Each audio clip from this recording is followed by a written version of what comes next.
দেশে এবার পেঁয়াজের বাম্পার ফলন হয়েছে। স্থানীয় বাজারে কৃষকরা পেঁয়াজ বিক্রি করছেন ৩৫ থেকে ৪০ টাকায়। পাইকারি পর্যায়ে সেই পেঁয়াজ বিক্রি হচ্ছে ৪৭ থেকে ৫০ টাকা কেজিতে।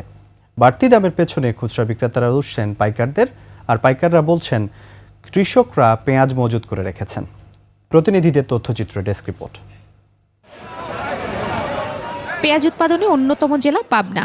এ জেলায় চলতি মৌসুমে পেঁয়াজ উৎপাদনের লক্ষ্যমাত্রা ধরা হয়েছিল ৬ লাখ টন। উৎপাদন হয়েছে প্রায় ৮ লাখ টন। তদারকিতে রেখেছি যেন কৃষক পর্যায়ে কোনোভাবে ক্ষতিগ্রস্ত না হয়, তারা যেন পেঁয়াজ উৎপাদন থেকে মুখ ফিরিয়ে না নেয়, পেঁয়াজের উৎপাদনে যেন তারা উৎসাহ বজায় রাখে। পেঁয়াজের এমন বাম্পার ফলনেও বাজারে গত এক মাসে দাম বেড়েছে ১০ থেকে ১৫ টাকা। এক মাস আগেও খুচরা পর্যায়ে প্রতি কেজি পেঁয়াজ ৩০ থেকে ৩৫ টাকায় বিক্রি হয়েছিল। যদি ২২০০ থেকে ২৪-২৫০০ টাকা বেচতে পারে আমাদের আর কি তবিলটা বাঁচবে। মানে লেবারের দামটা একটু হয়। বর্তমান যে বাজারটা আছে এটা ঠিকই আছে। বাজার হিসেবে ৫০ টাকা বেচতেছি আর পাইকারি বেচতেছি আপনার ৪৮ টাকা। তা আশা করা যায় সামনে পেঁয়াজের দাম একটু কমবে।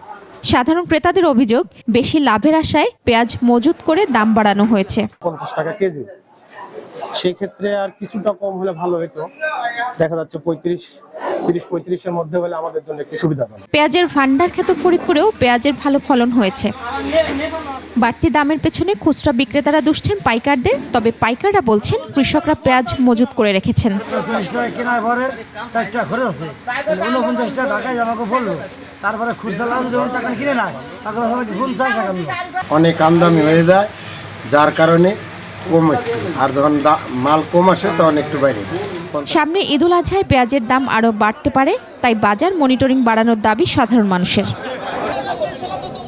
মহিমা পলি, ডেস্ক রিপোর্ট, ২১শে টেলিভিশন।